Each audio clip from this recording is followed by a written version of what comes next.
Hi everyone, my name is Nisarg, uh, and today we are going to discuss a very important topic.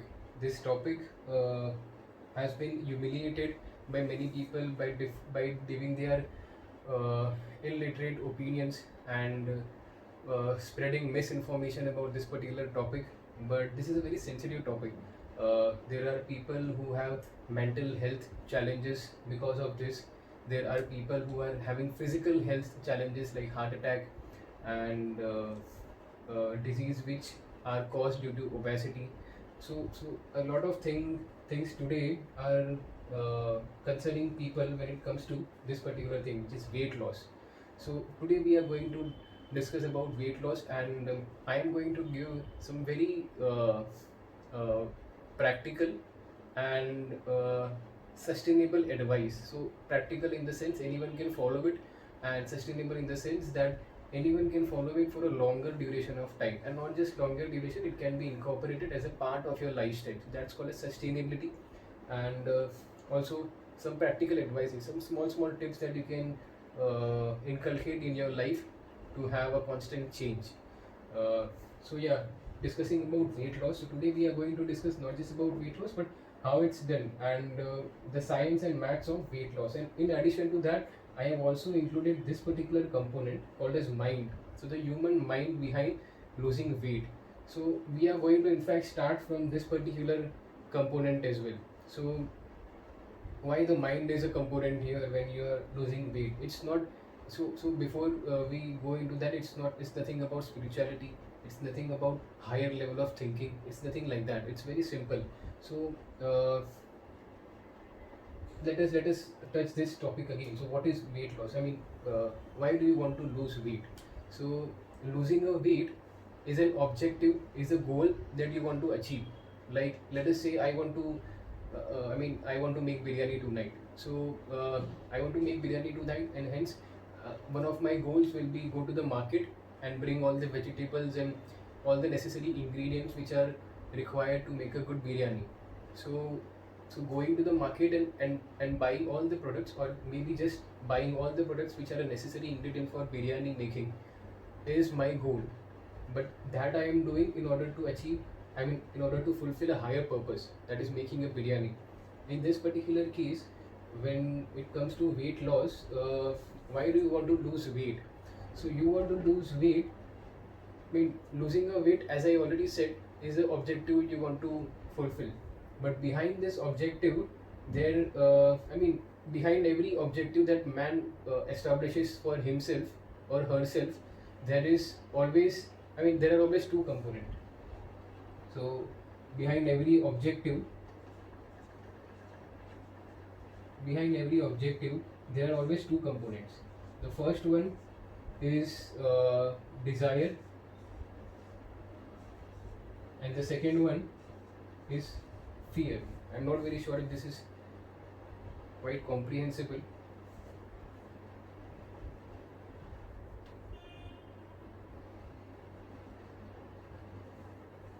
So this is fear. So there are two. I mean, anyone tries to accomplish any kind of objective, there are always these two components. I mean, either or both of them included behind setting a goal. So in this particular case, when you want to lose your weight as an objective, it's ran by either a desire or a fear. If it's a desire, then maybe you are losing weight because you want to you want some kind of appreciation from someone. So you want to walk in your group of your friends or your family, and you want some kind of compliment that, man, you have a wonderful body at this age. How are you so fit? How are you so healthy?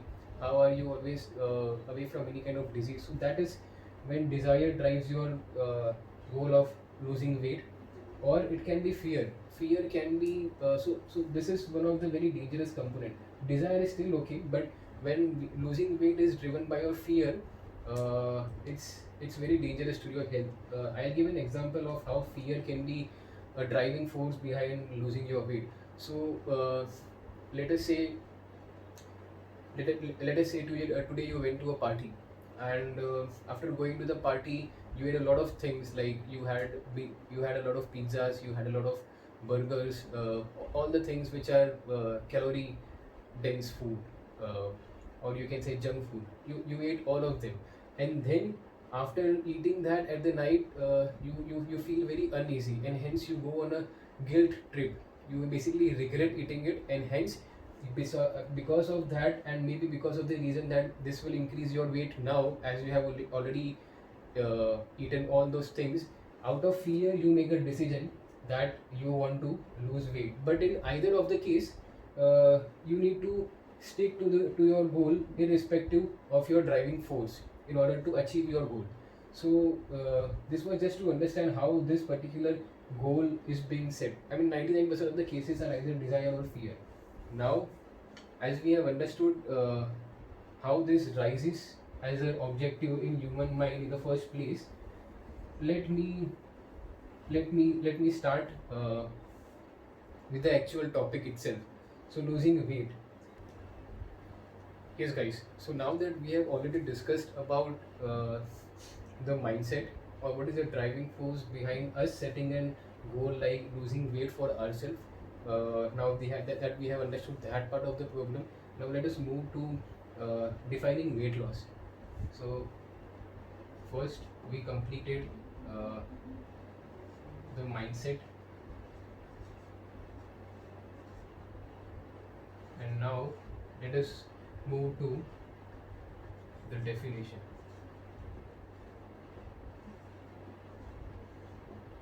So let us define weight loss. So uh, I mean, education or experience has always taught us that you should always question something. So maybe we have vaguely defined weight loss, but do you actually want to lose weight? I mean, there should be a question that, I mean, that should arise in your mind, that why do you want? I mean, do I actually want to lose weight? So in order to define uh, weight loss, we need to give an answer to do I actually want to lose weight? So you want to lose weight, which is right, but weight loss, or rather weight,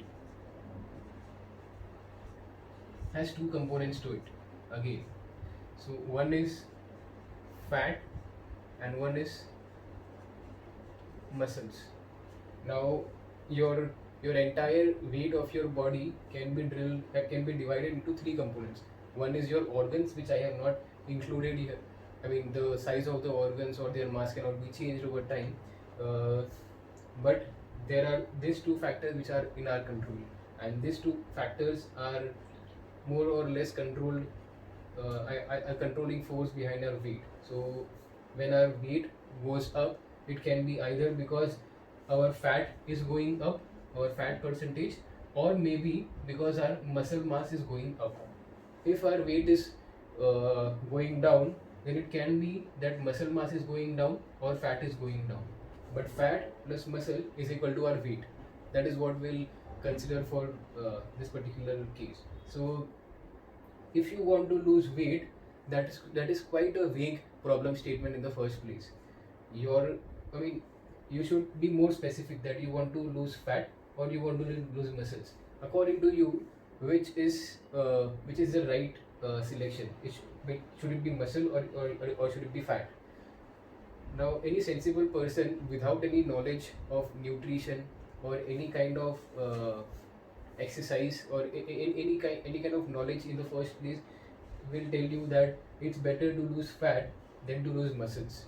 So you don't. I mean, if you are losing muscle, you might end up looking like an 60 or 70-year-old grandma which lives in your neighborhood, who has a lot of fat in her body accumulated, which is hanging in, in her uh, hand, or in her leg, or in the mid rim area. So we have seen such old people with a lot of fat mass. So, and the only thing which is holding up against and holding up them against gravity is their bones. So because they have good bones, maybe they are holding up, and the rest of their body, including the skin and the fat which is accumulated, is hanging down. Literally, it's hanging down.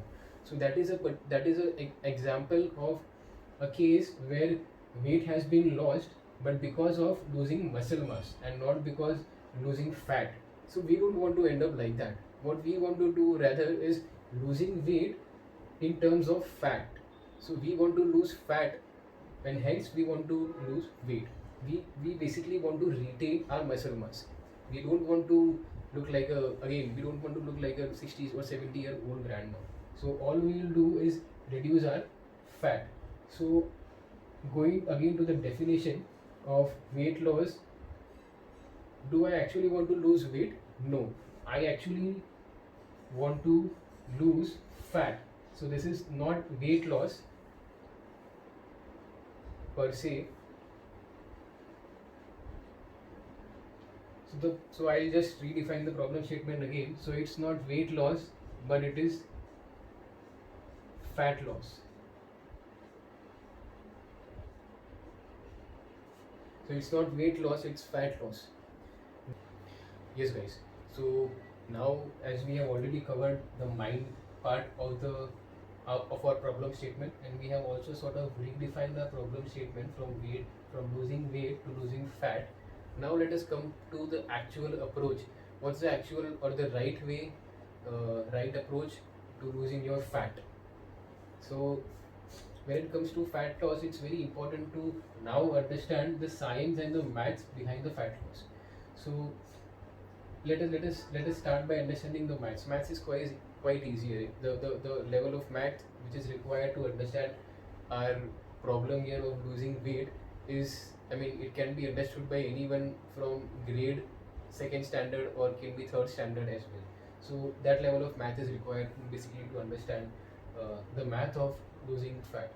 So when it comes to losing fat, fat is basically accommodated in our body when we eat a lot of calories. So you have already heard of this term called calorie.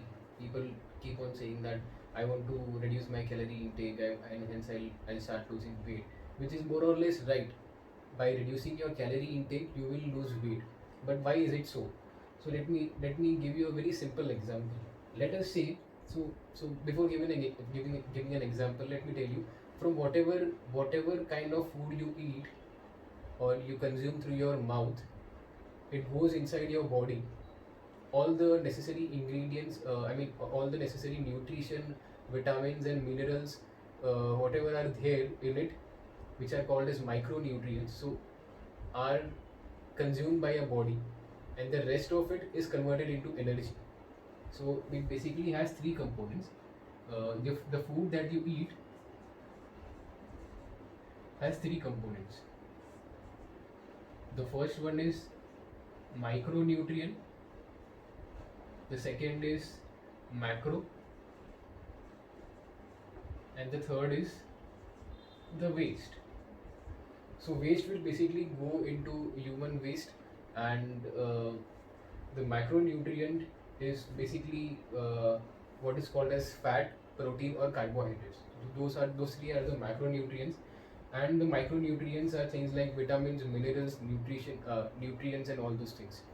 So from whatever food we eat, be it a junk food like burger, pizza, or it can be a very healthy food like a banana. So in every case there will be this kind of distinction by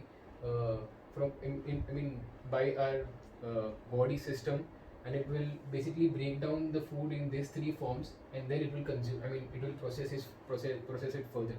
So when it comes to fat loss, losing fat, we basically have to control this particular component, macronutrients, and we have to at the same time make sure that the micros are not affected in any terms. So while losing our fat, we have to make sure that a micronutrient, that is our recommended daily intake of, let us say, B12, D3, calcium, iron, folic acid, and and D6 and all those things are not affected. So that should remain constant. And while that is being constant, we have to make sure that we control our macros in such a way that we lose fat. Now let us come to actually controlling our macros. So let us say as a person you are eating around 2000 kilocalories of food. Okay, our intake is This is our intake. You as a person daily consume 2000 kilocalories. Now, as a person, you also expends your energy or your calories daily. So when you are thinking, when you are resting, when you are walking, when you are doing any kind of household chores, or you are just going to buy uh, groceries for the day, you basically do any kind of activity. Even, I mean, right now I'm doing the explanation of this problem, this also. So you are basically watching this video. All those kind of activities that we do, including sleep, consume our calories. So when we as a person are intaking 2000 kilocalories, and we as a person have an expense of 2000 kilocalories again. So basically, whatever we are consuming for the day, we are expending it again. In this particular case, when the intake is equal to the outgoing, in this case, you will not gain weight.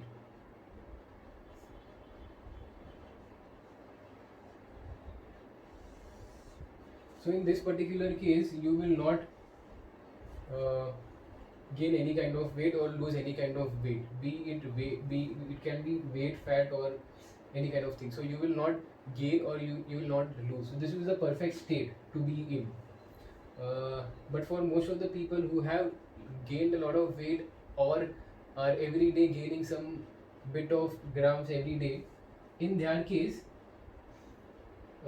it can be that the intake is, so this is the neutral state. Now let me take the second case where the intake is 2500 and the expense is again 2000. So our expense is remaining the same. Daily we are doing the same kind of activity, but our intake is going up. This can be in case where you are eating a lot of junk food, you are eating a lot of food which is calorie dense. Calorie dense food can be basically junk food. Junk food has a lot of, I mean, you eat 2 to 3 pieces of wafers, and that will give you a lot more calorie than a single roti can give. So those are calorie dense food. They have a lot of high density calorie into them. So maybe you are eating a lot of calorie dense food, and hence your intake is higher, and your expense remains the same. And this 500 which has increased here again cannot be judged because you are increasing high intake of your high junk food or high calorie dense food. It can also be that you are plainly eating a lot of healthy food like banana, fruits, and vegetables, rotis, rice. You are exceedingly eating your healthy food as well. In any case, either you are increasing your junk food or you are increasing your healthy food. In both the cases, the calorie intake will rise up, and it will be 2500, let's say, and the expense remaining the same. In this case, there is a surplus of 500, and hence you will gain weight equivalent to this 500 calories that particular day. So basically 1 kg is equal to, so 1 kg of weight is equal to 7000 calories. Okay, now if you are eating 500 calories per day in surplus, then maybe in 14 days,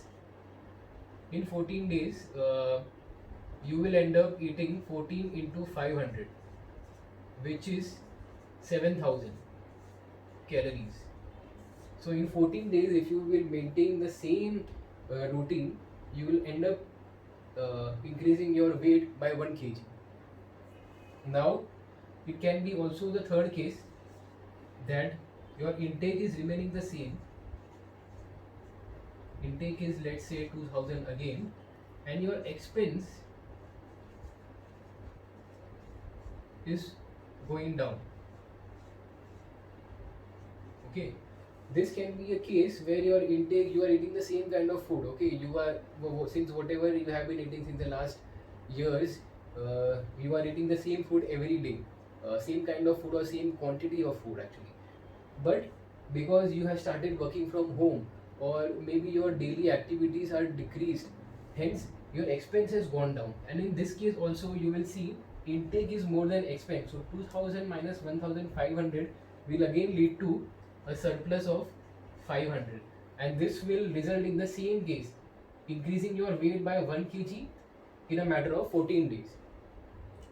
So you can see, if you are a person, let's say, who is eating 2000 kilocalories a day, and you are spending 2000 calories a day, you will maintain the same weight.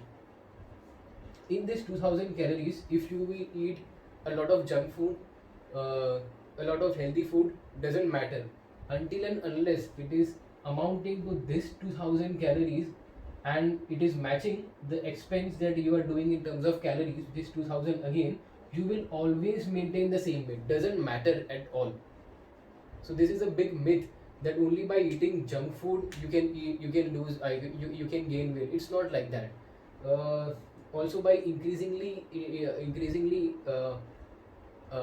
your healthy food as well can lead to high calorie intake and can lead to weight gaining as well.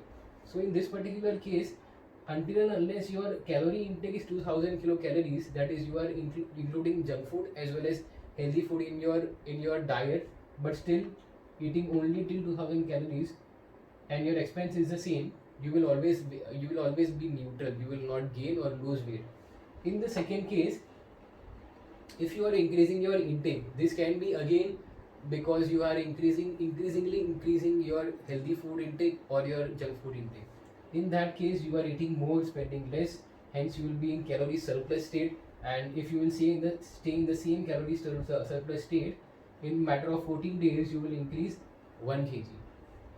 In the other case, if you are not increasing your intake, you are eating the same amount of food every day, but you are reducing your expense, in that case also there is a surplus of calorie, and it will lead to plus 500 every day, leading again to an increase of 1 kg in your weight in a matter of 14 days. So that's how basically your weight is governed. It is basically governed by these two factors: your intake and your expense, your expenditure, your what is your income of your food, the incoming food, and what is your expenditure of your energy. These two things control your weight. Yes, guys. So until now, we have covered the mind part of losing fat. We have also covered the science part, which included how food is basically processed in our system, and now we were discussing the math part of it, that how we can control intake and expense, and hence we can maintain our weight, or maybe we can increase or decrease our weight as well. So now let's specifically dive into losing weight, losing fat. So in this particular case, you saw that intake is 2000, expense is 2000. Again, intake is necessarily not any kind of healthy food or not any kind of junk food. It can be a mix of both. It can be just junk, or it can be just healthy food. Doesn't matter. It will always be 2000, and this is 2000, and your weight will be neutral. It will not increase or it will decrease. Now let us say your particular goal now is to lose fat. So what will happen is, you will have to use these two components in order to now decrease your weight. So let us say the first case is you are tweaking your expense, or let us consider one case where you are tweaking your expense as well as your intake. So let us say your intake was originally 2000. Okay, now from your daily diet, maybe so again at the very start of the video, I already told you that I am going to give very practical and very sustainable advice, which is going to help you to maintain this particular lifestyle, which is healthy, and also which helps to control your obesity in the long term as well. So we are not going to, in order to control our intake, we are not going to do any drastic changes which can hamper your body system. So sometimes you see that people do drastic changes, like they suddenly include salads and diet, and particular sprouts or raw vegetables in their diets, and they only eat that particular food for their for a couple of weeks, and maybe they might see some change in their weight eventually, but that leaves their body in a very wrong state. They basically hamper their body by hampering the functioning of their body. They suddenly by only including salads or raw vegetables and fruits in your diet, you are uh, you are asking your body to work hard, because cooked food is very easy to digest, but the raw food that we eat is very difficult to digest. And it's always better to eat a mix of raw as well as cooked food. Maybe that will we will come to that in later videos. But right now, let us say your diet, I mean not your diet, but your routine food intake looks something like this. Let us say in the morning you eat your breakfast, and let us say in your breakfast you eat some poha and fried puris, uh, or some chaklis, and uh, in your lunch you are having 3 to 4 rotis and some rice and sabzi and dal, and in I mean during the evening at around 5-6 p.m., where our hunger spikes for some time, and this happens in every individual. You are consuming some kind of junk food, like say chips, or again chakli, puri, any kind of fried food. Okay, and that was the third meal of your day. And finally, in the evening, you are having dal rice, or you are having, let us say, you are having sandwiches. So that is I think that will be the routine of most of you follow. Most of us follow the same routine. Now in the same routine, what we will do is we will do some minor tweaks. We will not change the diet very drastically. So let us say in the morning, when you are having your poha with your chakli, then you might want to uh, take out those chaklis from your plate, and that will lead to a deficit. I mean that will decrease your intake from, let's say, that chakli is having 50 kilocalories. Okay, so minus 50. So that is one component. Then in your uh, say in your lunch you are having 4 rotis, but now instead of that you can have the same amount of sabzi, you can have the same amount of rice, but you can let us say reduce the intake of rotis by one, just one roti. We are not reducing, I mean we are not uh, neglecting rotis at all, because that's a staple food. I mean, that's the food that we have grown on, so we should not neglect it at all. But as we are trying to lose weight here, we will just decrease one roti, and that will decrease our intake by, let us say, 100 kilocalories. Even, I mean, rotis approximately have 60 to 100 kilocalories, so not even 100, let us say only 60. Okay, and finally during the evening 4 to 5 p.m., when you are eating those junk, that is anyway unhealthy, so let us just eliminate it, and maybe we can replace it by something like a glass of buttermilk, or uh, a handful of peanuts. If you will replace or you will just eliminate, in either case you will basically reduce. So if you are reducing your chips, so a packet of chips, say a packet of Lay's, if you will see behind the packet, it will say the amount of calories it contains. So if you eat if at 4 or 5 p.m. if you are eating that particular 10 or 20 rupees packet of Lay's, and now you are stopping it as you are trying to lose weight, that will decrease your calorie from 200 kilocalories.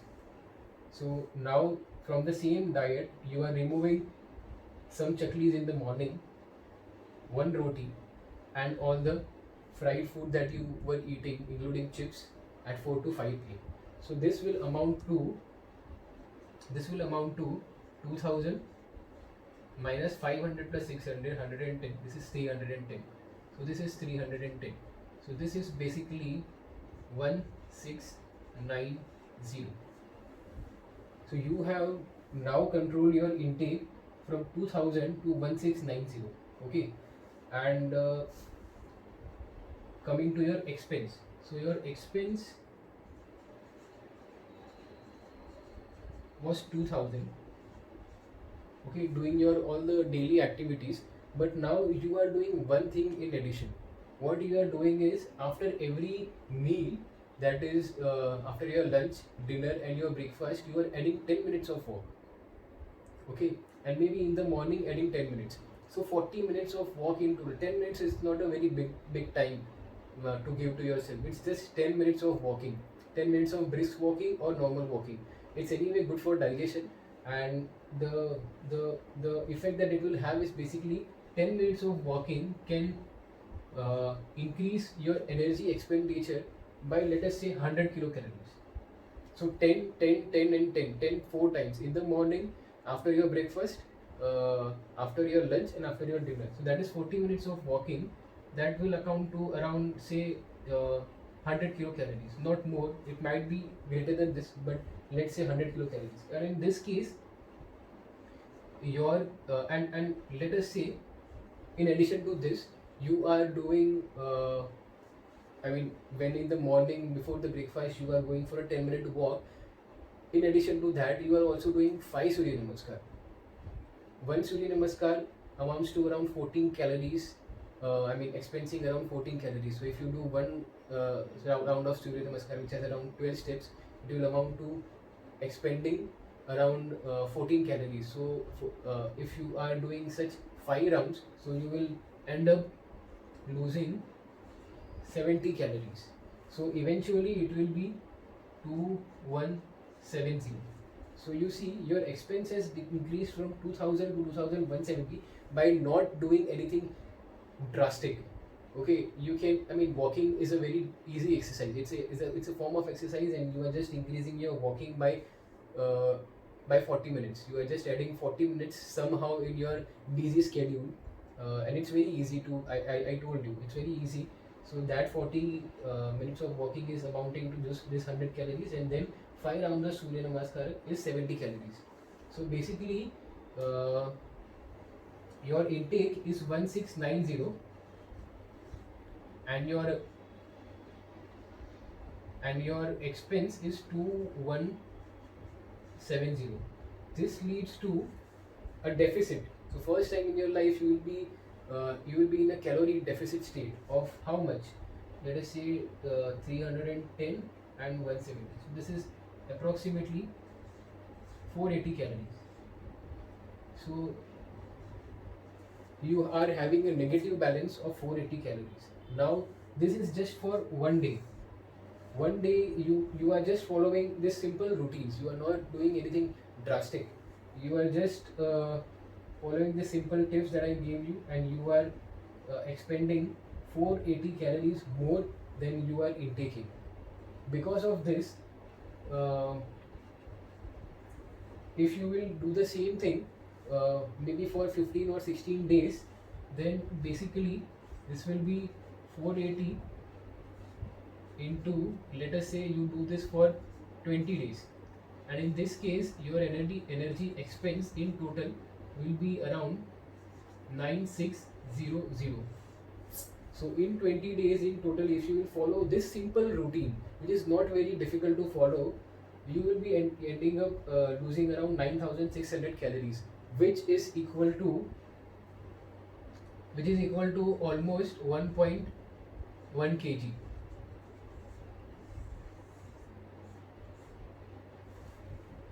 So in 20 days, following the simple tips, you will be able to decrease your weight or your fat maybe from. So here in this particular case, you might just losing your fat because you are doing some kind of exercise like walking and Surya Namaskar, which can help you retain your muscle, which can help you keep your muscle mass intact. And this 1.1 kg will be purely in terms of your fat here. So this is a right approach according to me, which can help you increasing your increasing your energy expenditure and increasing your weight loss as well. So doing this particular thing for 20 days can give you 1.1 kg, and if you will do this maybe 3 times. So you will do this for 2 months, which is around 60 days. Then it can give you around 3.3 kg of weight loss. So if you will do this for only 2 months, you will lose around 3.3 to 3.5 kg. So that's the right approach according to me, which is sustainable, which is not very difficult to do, and which also suits our lifestyle. Thank you for watching, and going forward in the later videos, I might be exploring a few topics like I might be busting a few myths which are there around eating, dieting, and also I'll discuss about what we are intaking, and we will go further on this 2000 calories, that what ideally we should eat. And again, those will be very sustainable ways, and it will not be very drastic in nature. So thank you for watching me. Thanks for giving your time. Thank you.